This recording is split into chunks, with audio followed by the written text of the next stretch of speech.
Praise the Lord, and God bless you all for taking part in our giving this morning. Amen. We not all of us will be there in Calgary in August, but for sure because we take part in giving, our heart is there as well. So the church is being represented. Actually, we committed around 40 because the target is there should be 250 attending in order to cover up all the expenses, the hotels, and all those things. We committed 40, and even other churches and some walk-ins, but still, of course, we are praying that even we go beyond 40. So still, there's time to register, pray about it. It's only once every 2 years for now. So hopefully, all of us will have the same heart attending NAC. Anyways, praise the Lord and God bless you all. Good morning again, everyone, and praise the Lord for being here. God bless you for really observing the Lord's Day on a Sunday. It's again summer, so there is always an opportunity for us to enjoy outside, go somewhere else, be with family and friends. Those are all good and acceptable and understandable. But you have made the right choice this morning to be here. So God bless you. Can you say to your seatmate, God bless you for being here? Amen. Praise the Lord. Amen. How was your week, the past week? Praise the Lord for the past week. We know that our being here today is a testimony that God has been with us the past days of the week. And of course, a bit of blessing this coming week because I think we have another or extra day of rest.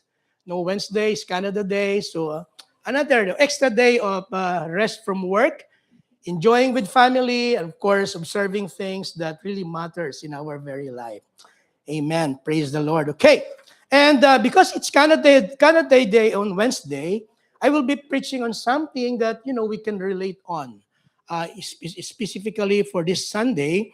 And one thing good I really appreciate with us preaching here, before we are scheduled to preach, I for myself, I'm really praying sa Lord, Lord, what do you want me to preach on that particular Sunday? One thing I really like, we spend more time waiting, studying and really learning, because Sunday is the Lord's day. Everything should be about the Lord.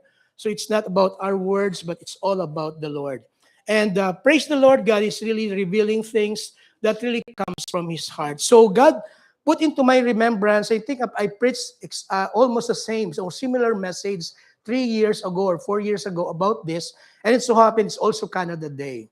So I will be sharing that, similarly, but more of some revelations, additional as the Lord has told me. I will be my message is entitled "Stand on Guard." Can you remember something about this one? What do you think about stand on guard? Okay, can you sing that last part of Canada? Okay, by the count of three, you know it? O Canada? No, the last part only. Where the word stand on guard is there. Can you remember? Okay, one, two, three. Sabay-sabay tayo. By the count of three. One, two, three. Yeah.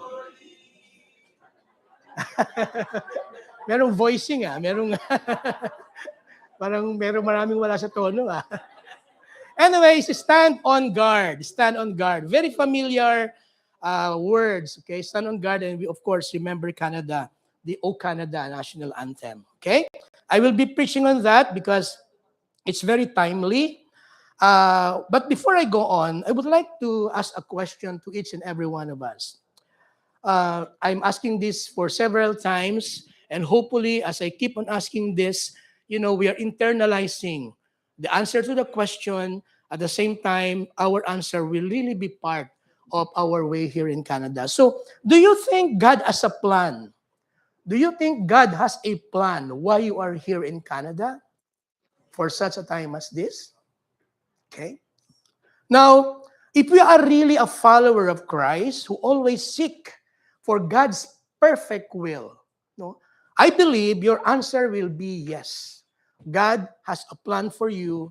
God has a plan for me here in Canada. Beyond just our own plan. Beyond just our own plan. Because, it's good to be here in Canada because we keep on saying that greener pasture. Everyone, you'll be asking, they desire the greener pasture. That's all good. No, that's good intention. But if our purpose or motive of coming here in Canada is just to enjoy the greener pasture because of lack of some opportunities back home, then we are falling short of God's purpose, why we are living our life here. So hopefully, after the message of even this coming Wednesday, as a response of our true response that God has a purpose for us here in Canada, we will be having a different kind of heart, about the nation of Canada, about this nation. So the Lord is leading me to preach on this again. I believe we have learned much about prayer. We have learned much about prayer, and that is good. But not good enough unless we really get into our knees and seriously considering praying, one of the most important thing that we should do personally and even as a church in this nation. So we as a church actually believes that we have been established by God to generally have three ministries for kingdom purpose. I've been saying this so many times. Number one is the upward ministry, which is the ministry to the Lord. Number two, the sideward ministry, that's the ministry to one another, to our brethren. And number three, the so-called downward ministry, ministry to the lost world. There should always be balance in these three ministries in order for us to really fulfill the purpose of our kingdom living. If, we are always prioritizing ministry upward to the Lord, that's good, but forgetting the lost world, forgetting being in good fellowship with one another, it is not good enough. So there should always be balance so we can be showing, the real purpose of our kingdom living here in Canada. That's very important.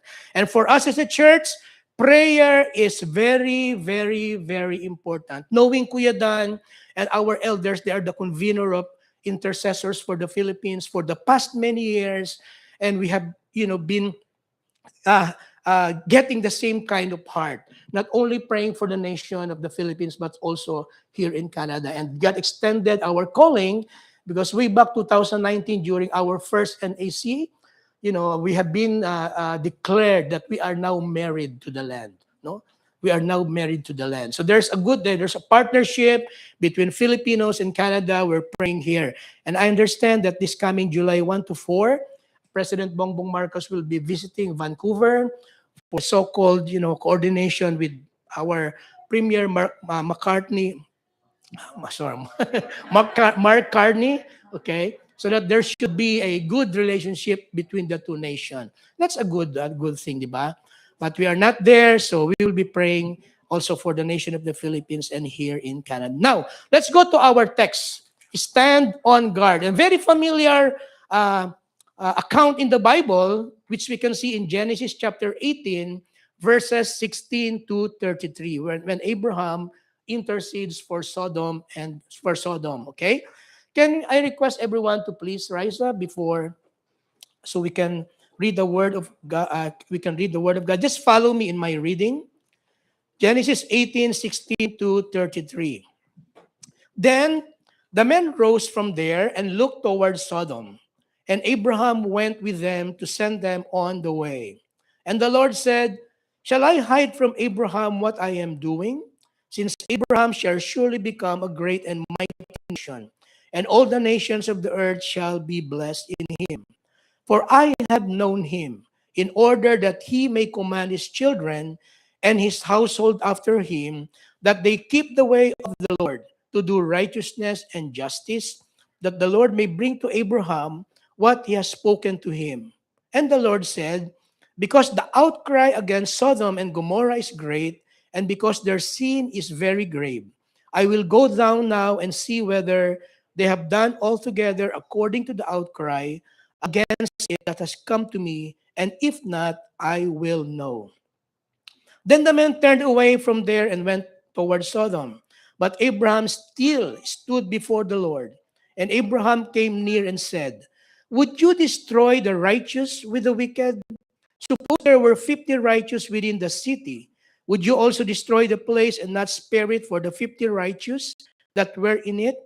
Far be it from you to do such a thing as this, to slay the righteous with the wicked, so that the righteous should be as the wicked. Far be it from you. Shall not the judge of all the earth do right? So the Lord said, if I find in Sodom 50 righteous within the city, then I will spare all the place for their sakes. Then Abraham answered and said, indeed now, I who am but dust and ashes, have taken it upon myself to speak to the Lord. Suppose there were 5 less than the 50 righteous. Would you destroy all the city for lack of 5? So he said, if I find there 45, I will not destroy it. And he spoke to him yet again and said, suppose there should be 40 found there. So he said, I will not do it for the sake of 40. Then he said, let not the Lord be angry, and I will speak. Suppose 30 should be found there. So he said, I will not do it if I find 30 there. And he said, indeed now I have taken it upon myself to speak to the Lord. Suppose 20 should be found there. So he said, I will not destroy it for the sake of 20. Then he said, let not the Lord be angry, and I will speak but once more. Suppose 10 should be found there. And the Lord said, I will not destroy it for the sake of 10. So the Lord went his way as soon as he had finished speaking with Abraham, and Abraham returned to his place. Let's pray. Father, we thank you once again for giving us this opportunity to expose ourselves to your word, to learn, to understand, and even be properly guided in our walk with you.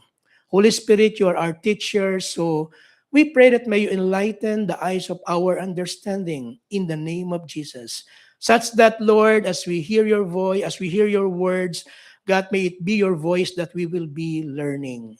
Father, I pray as well that may my preaching be not with persuasive words of human wisdom, but may it be, Lord, a demonstration of your spirit and power, so that our faith, all of us present here, our faith shall not be in the wisdom of man, but in the power of God. Holy Spirit, quicken every word, so that as we depart from this place, God, we will act upon it. We will live by them, not by might nor by power, but by your Spirit. So we thank you, God. In Jesus' name we pray. Amen. Praise the Lord. Praise the Lord. Now, uh, let's have a brief background about before Genesis 18. No, we know that prior to Genesis 18, Abraham, Abraham and Lot. Abraham is Lot's uncle. No, Abraham is Lot's uncle. Lot's father is a brother of Abraham, Haran. And when they left Egypt, they went together to the place, they went together to Bethel, together with their flocks and their herdsmen, okay? And God has blessed them so much in that place to the point that the land is not anymore able to support them or for them to dwell together in that land in Bethel because their possessions became so great. Now, there was a time that there was a strife between their herdsmen. No? Supposed to be there should not be strife between them because they are relatives. But sad to say, there is. So they have to do something. Now, Abraham, being a responsible uncle, said to Lot, okay, we are not anymore able to be together because God has so much blessed us and our herdsmen has this so-called strife. So we need to part ways. Okay, we need to part ways. And being a responsible uncle, Abraham let Lot decide first where to go. Let Lot first where decide to go. So, and when Lot saw the plain of Jordan, that it was really good, a good place, well watered everywhere, like the garden of the Lord, Lot chose to go to the plains of Jordan. No, Lot pitched his tent even as far as Sodom, but sad to say, but the men there, they are so wicked and they're really sinning against the Lord. They're really sinning against the Lord. Now, first insight that I would like to share here, when Lot was given an opportunity to make a choice, he just made the decision based on what he can see from the outside. No, the plains of Jordan is a good place, well watered, just like the garden of the Lord. So he chose that place. No, in the same way, I believe that most of us, even believers, we, make decisions or we make choices in life based on what we can just see on the outside. Is it true? No, no. Sometimes what prevails in our human understanding, what we can see on the outside, and what we can just see with our bare eyes or with our so-called reality, human understanding, we are choosing the things which are seems to be good from the outside, not considering if it is really the will of God or what is really the will of God. So it is very important that for us believers, we should not only take into consideration what we can see from the outside, but what is the witness of God concerning His will or His ways towards us. That's why I asked you earlier, do you think God has a purpose for you coming here in Canada? So all of us for sure is looking for a greener pasture that is very good. But if we are just looking from the outside because of lack of opportunities back home and want something here which is that can really help us a lot, then we are just looking from the outside. No? But God doesn't want us to be like that as followers of the Lord. We should be asking the Lord, Lord, is it really your will? Is it really your will? So hopefully, after this message or in the coming days, let's have a reflection. God, why am I here? What is really your purpose for me to be here in Canada? Because if not, whatever you will be getting here, like every kind of prosperity, we will never have that so-called sense of contentment, sense of fulfillment in life, sense of satisfaction. Because nothing in this world can satisfy us. Only it is in the very center of God's will that we can experience that sense of fulfillment in our very life. So there's still time. If our answer is not, I don't know yet, why am I here? No, I remember C.S. Lewis said, no, you can go back and change the beginning, but you can start where you are and change the ending. Meaning there's still time. No, there's still opportunity for us to redirect our motive of staying here in Canada to the kingdom-oriented purpose, which is for sure higher than just our own. No? So we came here in Canada for a greener pasture, as always being said, but looking around us, looking at the people around us, the people are becoming wicked. Sad to say. How? What's the proof? No? Now we have laws here in Canada which are very ungodly. No? Same-sex marriage, openly promoting LGBT. I think it was yesterday where there was a parade in downtown Toronto about this. Divorce is legal. Okay, use of cannabis for pleasure is everywhere. Medical assistance in dying maid or euthanasia, which is really sad to consider, and many others. These ungodly laws, no? And as just passed lately, we now have the Bill C-9. The Bill C-9 is called the Combating Hate Act. We as preachers or even Christians or believers, we cannot just, say anything outright that can offend somebody. And if we do that, we might, get prosecuted because of this bill. So we are being suppressed in a way, in so many ways. These are happening. These are not just, in the papers, but this is happening. This is happening. So the question is, what shall we do? Oh, being a believer or being a church, what can we do then? First, of course, we know most important of all, we can pray for our nation. Let us, of course, then second, let us give an opportunity, share the word of God to others and to many. We cannot do this openly here, unlike in the Philippines, but any given opportunity, personally or new friends gathering, let us share the word of God. Two things: prayer and share the word of God, just like in the Great Commission. So now, continuing further, if Lot chose to go to the plains of Jordan, Abraham, on the other hand, went to Hebron and dwelled by the terebinth trees of Mamre. And as we can see in the early part of our text in Genesis chapter 18, Abraham entertained three men. The words used there is three men. Always, always take note of this. Three men.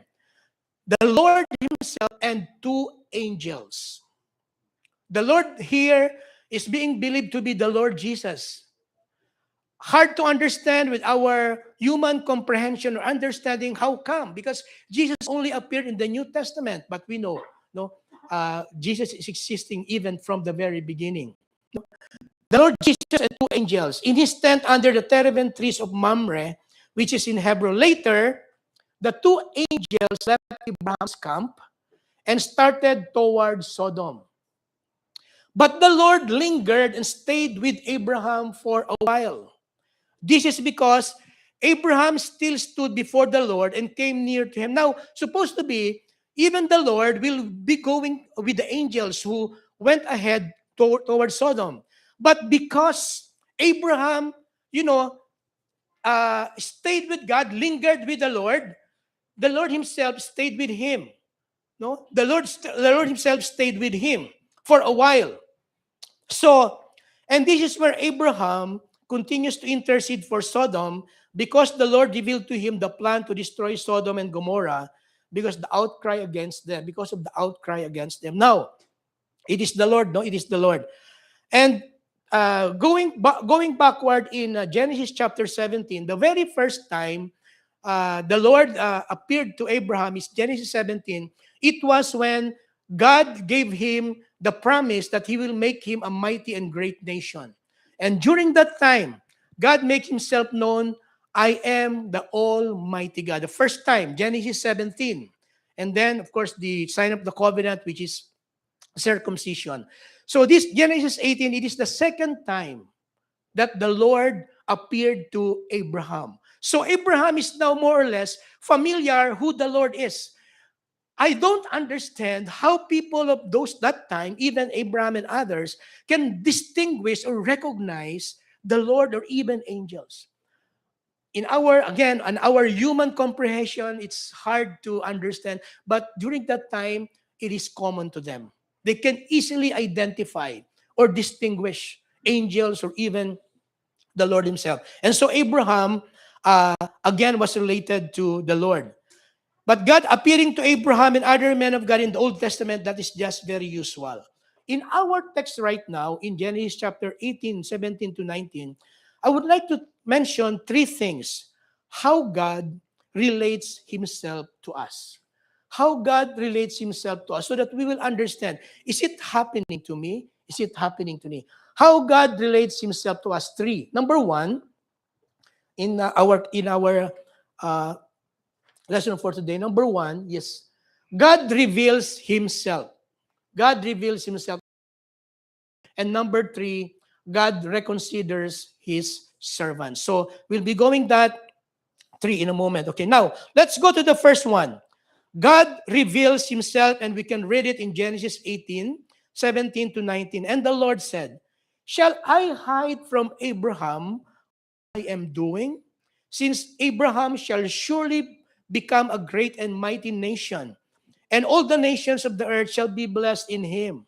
For I have known him, in order that he may command his children and his household after him, that they keep the way of the Lord to do righteousness and justice, that the Lord may bring to Abraham what he has spoken to him. Earlier, when Ati Dasil is sharing here, Lord, why? All of us here, there are questions that we have in mind because it is not aligning to what we want. So we are asking the Lord why. But you know what? God reveals himself. And Ati Dazzle continued on later. God answered this question. There is always a reason why God are doing things. Just like here, God reveals himself. Now, God does not keep secrets to those he knew for two reasons. Let's take note let's see if we belong in this. Number one reason, by virtue of the promise and of who he is. It is said in our text that the Lord may bring to Abraham what he has spoken to him. Remember, the promise is, I will make you a great and mighty nation. And Sodom is the southern part, south end part of Canaan. Canaan is the promised land. And Sodom is the south end part of Canaan. Now, if God will destroy Sodom, do you think Abraham will understand when God said, I will give you the promised land? And why are you now destroying it?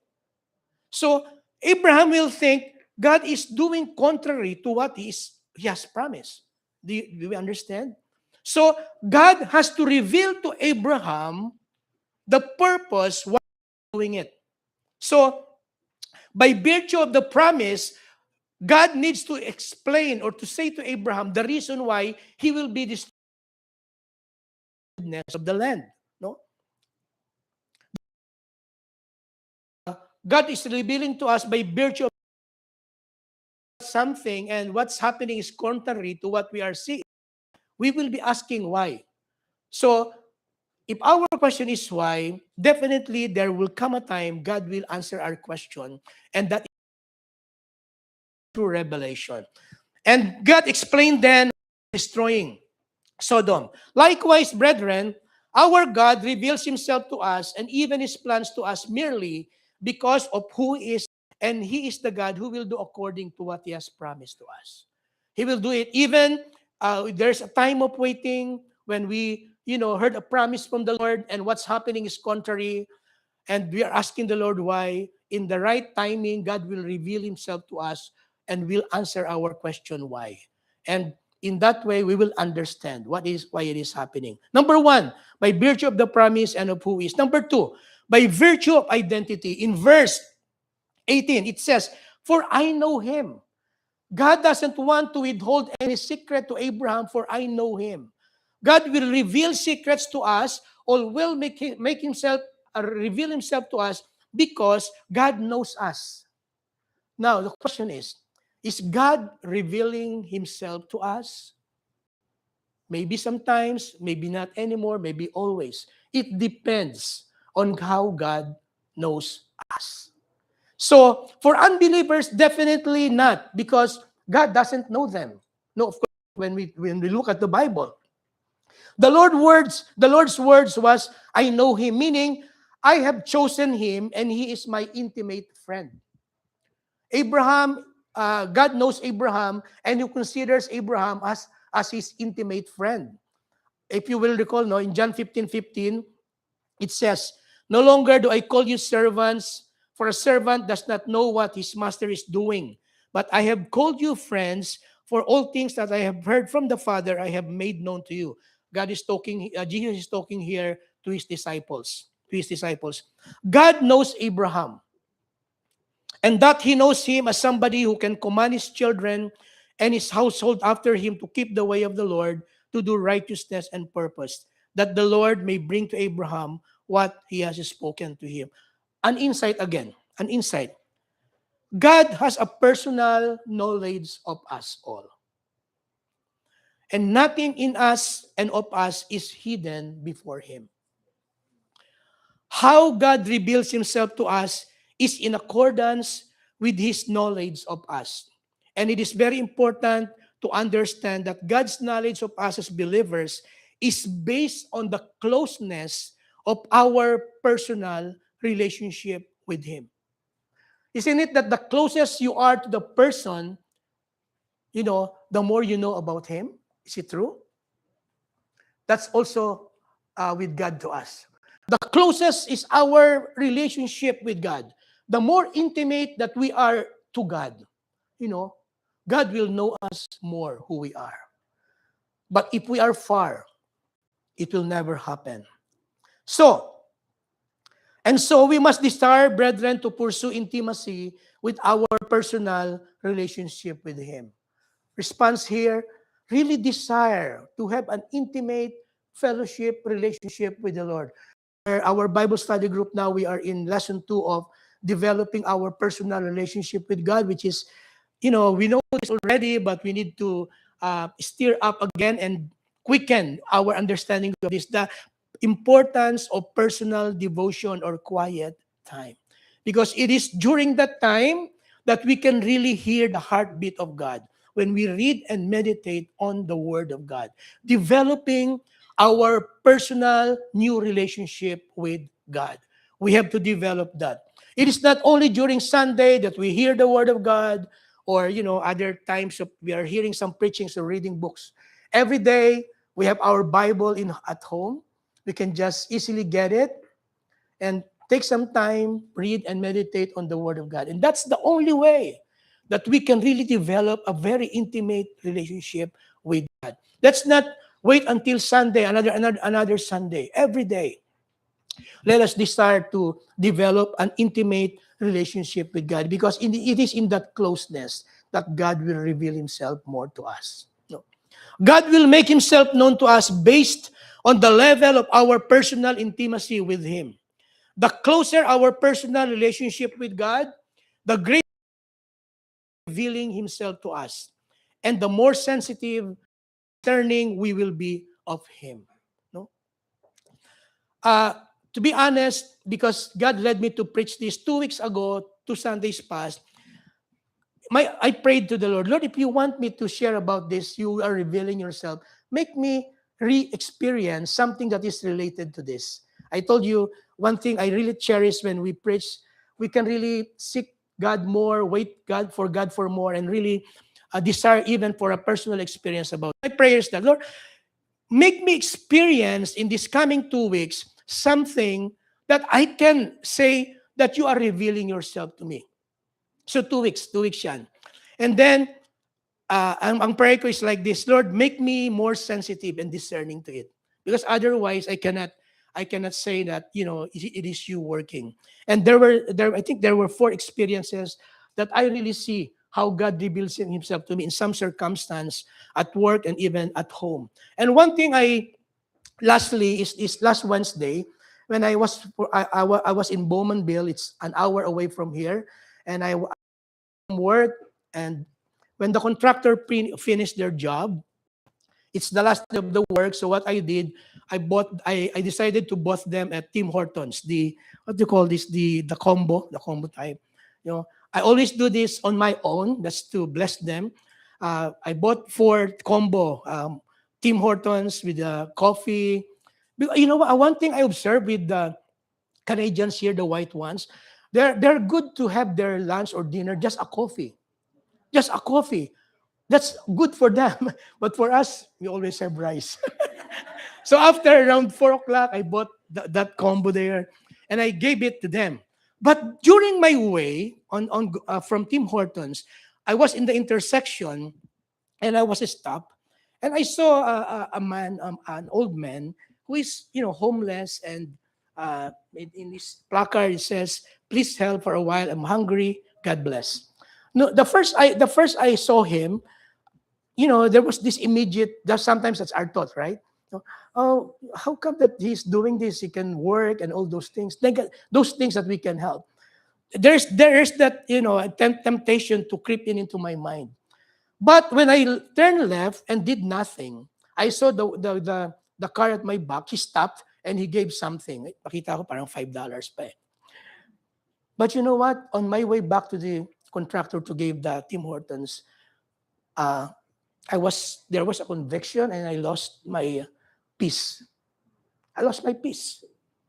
And at the way back, you said that you want me to reveal yourself, or you want me to reveal myself to you in some circumstance, and that's me. So when I brought the Tim Hortons there, immediately I went back and gave something to the guy and talked for a while. And I was struck by the Lord, because sometimes we pray, and because of sometimes coincidence, we thought it coincidence or just consequence, whatever. We thought it's like that. But if we are really sensitive and discerning, and we want God to reveal Himself to us, be very sensitive.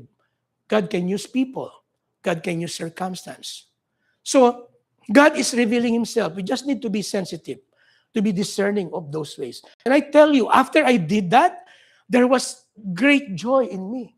Lord, I will be going home without this bothering conscience or conviction, or without, with peace in me. Because otherwise, 1 hour drive, I will be back home. I cannot anymore go back. And it's not anymore there. Guys, not anymore there. So this experience that God is really teaching me about. God is revealing. He is revealing himself. We just need to be sensitive and discerning. Abraham here is, sensitive to God. So we need to be sensitive. God is revealing himself. God only tells us something to do which he sees we are able to. God sees Abraham that he can do things to make his generation to be righteous, declaring them, even the generations after him, to remain righteous as God wants them to do. So God reveals him the plan to destroy Sodom and Gomorrah so that righteousness will remain, in his generation. Number one, again, God reveals himself. Number two, God reconciles mercy with justice.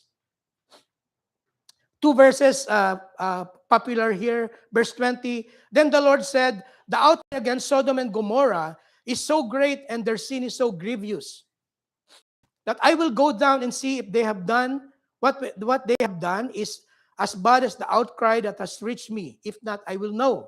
Verse 25, far be it from you to do such a thing as this, to slay the righteous with the wicked, so that the righteous should be as the wicked. Far be it from you. Shall not the judge of all the earth do right? In Hebrew, we saw here the word outcry. No? In Hebrew, the word outcry is ze'akah. Ze'akah. And this outcry against Sodom and Gomorrah refers to a loud cry for justice from the victims of their extreme wickedness and oppression. And that outcry, reached the Lord, reached God. No? It is crying. The land is crying before the Lord because of this so much oppression, their wickedness, their neglect of the poor, the injustices, and severe violence happening. So God needs to intervene. God needs to intervene. So the land is crying before the Lord because of this wickedness that's happening in Sodom. And the Lord heard that. So he has to do something. He has to do something, judgment. However, God is merciful. God is merciful, but he is also just. God has these attributes of him to be in effect as he sees. He is merciful because of his love. And this always applies first. But beyond mercy, let us understand, God being a holy God, he has to also execute justice. Sometimes, or most of the times, we capitalize on the mercy of God, which is good, on the love of God. That is good. But we forget or we take, lightly the holiness of God. The holiness of God. He is also a righteous judge. A righteous judge. Abraham knows that God is a merciful God, but at that time he knows that God's plan of action to destroy Sodom is already based on his justice, as the sin in Sodom is now very grave. And so, Abraham's prayer here is not based on the mercy of God, but on the justice of God. Shall not the judge of all the earth do right? So, the judgment of God here is not anymore, Abraham knows, it's not anymore based on the mercy of God, but on the holiness or on the justice of God. A just and holy God could not destroy righteous believers with wicked unbelievers. And Lot was a believer, even though his actions and words seem contrary to the fact. Now, insight. Praise the Lord. Our God is a loving and a merciful God. Praise the Lord. God's love is steadfast and his mercy endures forever. However, let us not just dwell capitalizing on the love and mercy of God at the expense of taking lightly or totally forgetting the justice of God. This means that if there's any need for a correction, let us not withhold correction for others or even for us ourselves. If we did something wrong, even for others. If we love, show mercy, but if there's a need for correction, if we love the person, also make correction. Proverbs 27:5, very familiar sa atin, di ba? What's that? Better a rebuke revealed than love concealed. No? Let us not, I don't want to offend my brother or my sister, so maybe somebody will tell. Maybe, of course, God, make you realize that you are the one who noticed it, And maybe you're the one God you will use. Let us not, withhold that kind of love for others because we don't want to correct. Di ba? The one of the familiar verse that our text yesterday, all scripture is inspired by God and is profitable for teaching or doctrine, for reproof and correction, and for training in righteousness. So, of course, rebuke or correct in love, no? Always in love. Because God is also a just God. And also a familiar verse in James 5:19 to 20. Brethren, if there's anyone among you wanders from the truth, and someone takes him back, let him know that he who turns a sinner from the error of his ways will save a soul from death and cover a multitude of sin. Meaning, if we saw somebody, backsliding or getting away from the Lord, if we are being used to be used by the Lord to turn him back to the Lord, let's be willing to be used by the Lord. Let's not, just okay, anyways, bahala na niya sa buhay niya. Anyway, meron naman siya. No, hindi po ganon. If anyone wants to let him know that he who turns a sinner from the error of his ways will save a soul from death and cover a multitude of sin. God can use us in that way. No? God can use us in that way because we love each one here. So hopefully, if these things are happening to us, let's not get offended. Our only intention or motive is to make sure that every one of us remains in the Lord. That's the only motivation. There's no intention to offend or to hurt somebody, just to remain in the Lord. And let's be willing if time like that will come. Is it okay? Do we have an agreement as a church? Okay, let's do that. So God reconciles mercy with justice. Number 3 and last, and is more. God reconsiders His servants. Ito yung pinaka-main. God reconsiders His servants, okay? Abraham, standing reverently before the Lord, intercedes for Lot and other people in Sodom. An intercessor must know the Lord personally and be obedient to His will. He must be close enough to God to learn His secrets and know what to pray for. In Amos 3:7, it says, surely the Lord does nothing unless He reveals His secret to His servants, the prophets. Psalms 25:14, the secret of the Lord is with those who fear Him, and He will show them His covenant. Genesis 18:22 to 23 says, again, Abraham still stood before the Lord and came near Him, which in Hebrew means to come to court to argue a case. Abraham, coming and lingering to the Lord and stay with Him, meaning Abraham here is starting to make a case to the Lord. Starting to make a case. At first, when the Lord appeared to him the first and the second time, Abraham can easily identify the Lord because of his open spiritual eyes. And since his encounters the second time around, Abraham is now confident. Abraham now is confident to draw himself closer to the Lord, not from a distance, not only in terms of distance, but to establish a closer relationship, which makes him to be confident in speaking to the Lord. Now, insight. The first step in intercession is making a deliberate initiative to come to God, drawing ourselves to Him as close as we could be, to such point that we can be assured that God will stay and listen to us. Minsan po, we can hear this reasoning if we have some brethren, I don't want to pray or I cannot pray because I did something wrong. Okay, familiar reasoning? I cannot pray or I don't want to pray because I did something wrong. I know God will not listen to my prayer. Is it familiar? Yes. Praise the Lord for that. That's a good realization. But we don't have to stay in that situation. No, ask for God's forgiveness. And right away, when God forgives us, again, God will now be open to hearing us as we are forgiven. As we are forgiven. God will reconsider us always. God will reconsider us. And we can now start again, having a right standing before the Lord.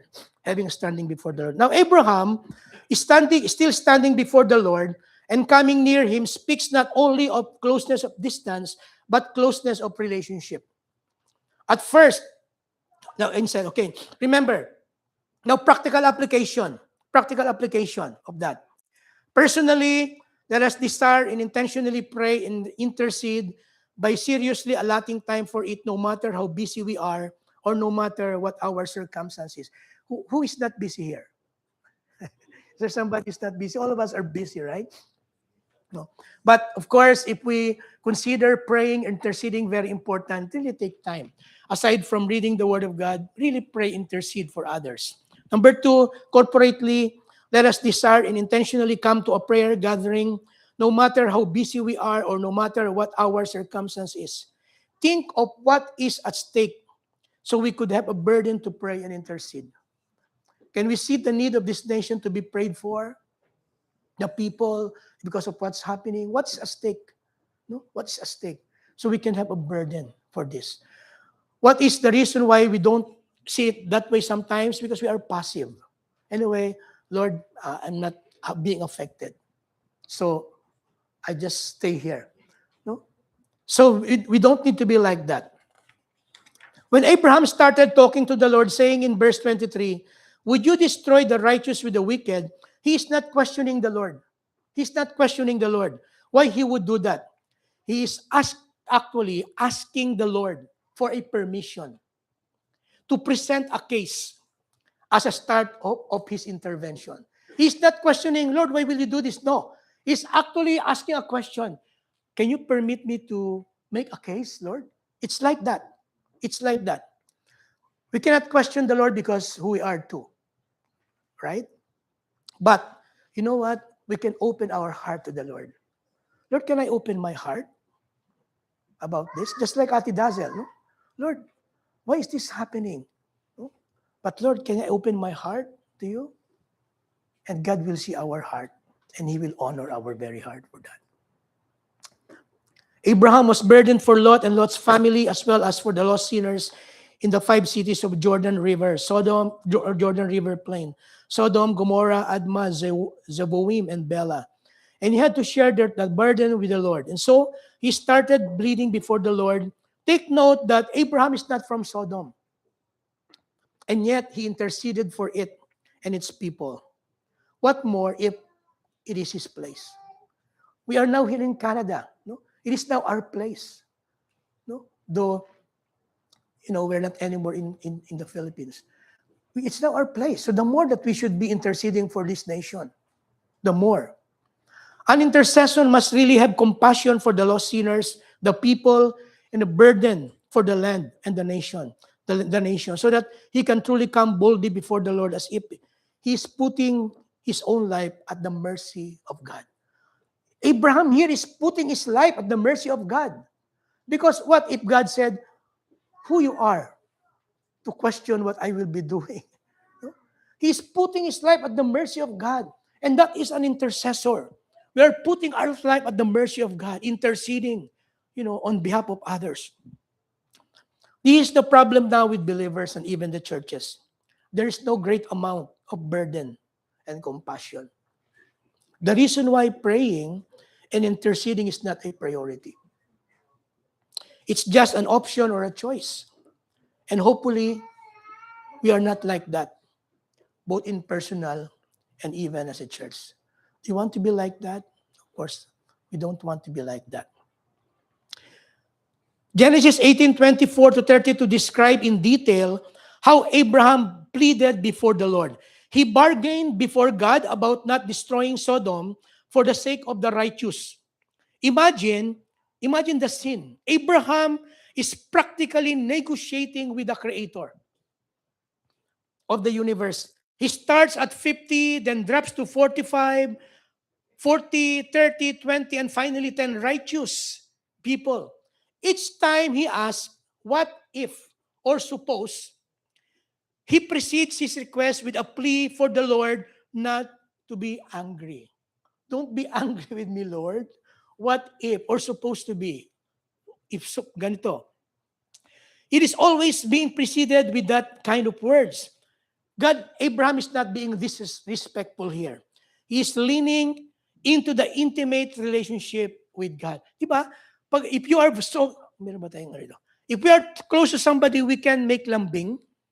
Ito ba? But we cannot make lambing to somebody na hindi ka close.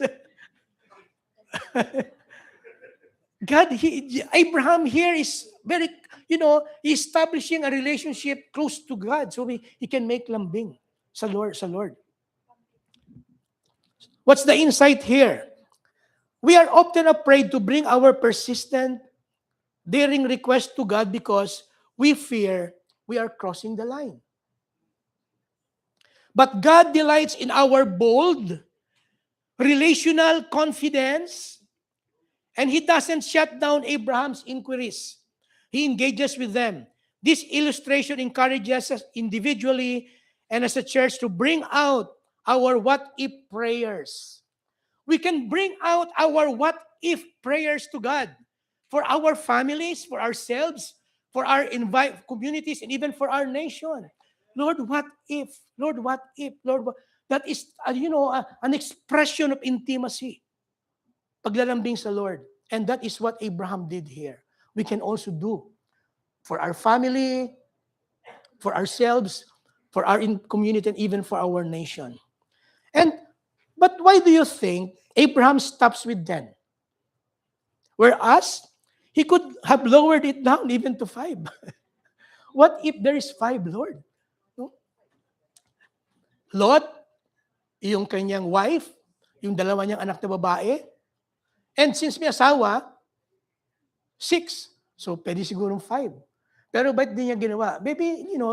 Maybe Lot, Abraham, Lot thought, I think there's 4 more. At least 4 more sa dinami-dami ng tao doon.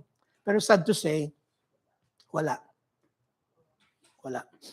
What we can see here, because the basis here is righteous. How many righteous are there in the land? We can see here a very important insight on how God looks at the land or the nation. People normally look at a nation based on its social development or status, economic stability, quality of life, and many others. Recently, the survey says, top 5 best countries in the world. Number 1, Switzerland. Number 2, Denmark. Number 3, Sweden. Number 4, Germany. Number 5, Netherlands. You know what? 2022, Canada is number 3. Where's Canada now? Canada is number 18. Just matter of 3-4 years, we drop how many places? What's happening? The world looks at the nation based on the outside, based on the prosperity or the quality of life it is giving. But God looks at the land based on how many righteous are there. God looks on the land based on righteousness that is prevailing in the land. So what makes Canada drop? Is it just the quality of life or the economic thing we have here? I don't think so. There is even, in the spiritual realm, there is a drop in the spiritual kind of life we have in Canada that affects even the natural. And we don't want that to happen. These standards are all from the outside or man's perspective. However, God looks at the land or the nations based on the righteousness the land manifests. Now, what number do you think Canada, if it comes to righteousness standard? We don't know. Only God knows. It means that righteousness or the righteous people of God preserves the land from the wrath of God. Thus, the righteous judgment of God applies. This is the reason why we believers are considered to be the salt and light of the earth. It seems as if the righteous determines the destiny of the nation in the eyes of God. And that includes you and me. We will preserve this land from the wrath of God. So we have to remain righteous. If this is so, it is very important then that we should really walk in righteousness before God, and at the same time seriously pray for our nation, for righteousness to prevail in the land. It is very clear that righteousness is God's gauge or basis in judging a nation. He is actually counting how many righteous are there in the land. And this is true because he did it in Sodom. For sure, he counted how many righteous are there in Sodom before he executed the judgment. There's no 10. So he destroyed Sodom. Proverbs 14:23-24 says, righteousness exalts a nation, but sin is a reproach to any people.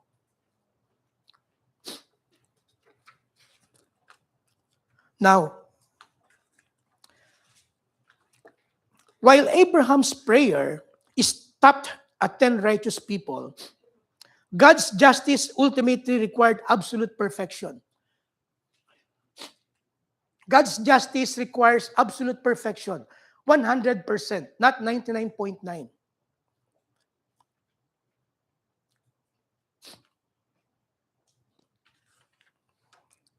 This passage points us directly forward to Jesus Christ as the shadow of the ultimate intercessor. Just as Abraham stood in the gap for Sodom, Jesus Christ stands in the gap for us. God spared the many through the righteousness of another. We are unrighteous. God spared our destruction. We are unrighteous for the righteous one. And who is that? Jesus. He spared us because Jesus gave his life for us. And he's the only righteous, ultimate righteous one. We are spared not because we meet a quota of righteousness, but because of the perfect finished work of Christ on the cross. And anyone being given that opportunity to hear the gospel that Jesus loves you, if you are here, make an important decision in your life. Make Jesus as your personal Lord and Savior. And you will be saved. And you will be living your life in all its fullness. God did everything. We just have to embrace and believe in Him. Now, conclusion. Yes, this nation is really a place of greener pasture. Let us thank God for that, especially as we celebrate Canada Day on Wednesday. However, if we as a church will fail to fulfill God's mandate for us, and He will not see a prevailing righteousness in the land, we will be on the merge of God's mercy. Therefore, as people of God or His church, let us stand guard for this nation in whom God has planted us. You know, in Ottawa, the Parliament building, you know the tower there, the Peace Tower with the memorial chamber, the one that's in those windows are verses of the Bible. It was designed by architect John Pearson way back in 1912 when it was reconstructed, and Bible verses are there. And we have to pray for this nation, Lord, reactivate those words, these verses, that it will be a pillar in our nation. And I think it will be coming next week, Saturday. Actually, we're considering, but Kuya Dan is here. This coming Saturday, Friday, Saturday, Sunday, there will be a big prayer gathering in Parliament with all the churches being encouraged to go there from different provinces. Prayer for the nation. Ano to tawag nila, National Day of Prayer for the nation. We may not be there, but let's join them in prayer for that. Very important for us to pray for our nation, mga kapatid. No?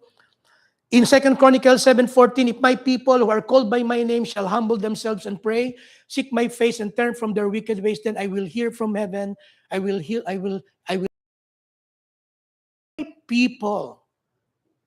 God looks at the voice of God in this nation. We have to pray and stand on behalf of this nation.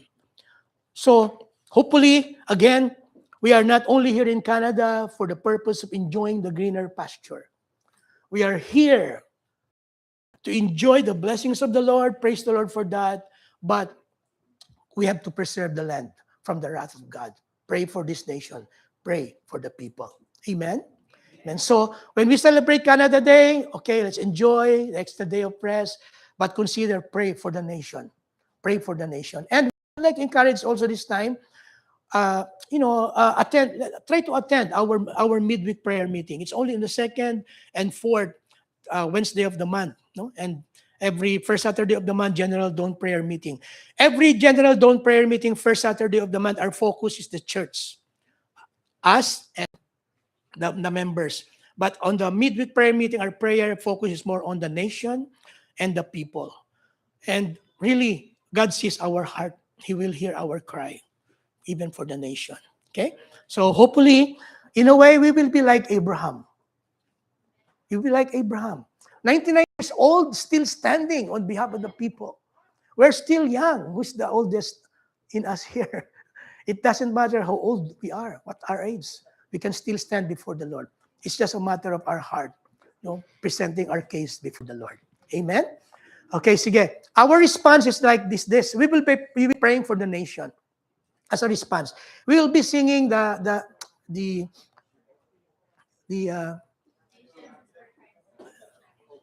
Canada, our Canada is for Christ. We'll declare the song. Actually, Philippines for Christ yan, pero palitan natin ngayon. Canada is for Christ. The composition of Kuya Ernie. No?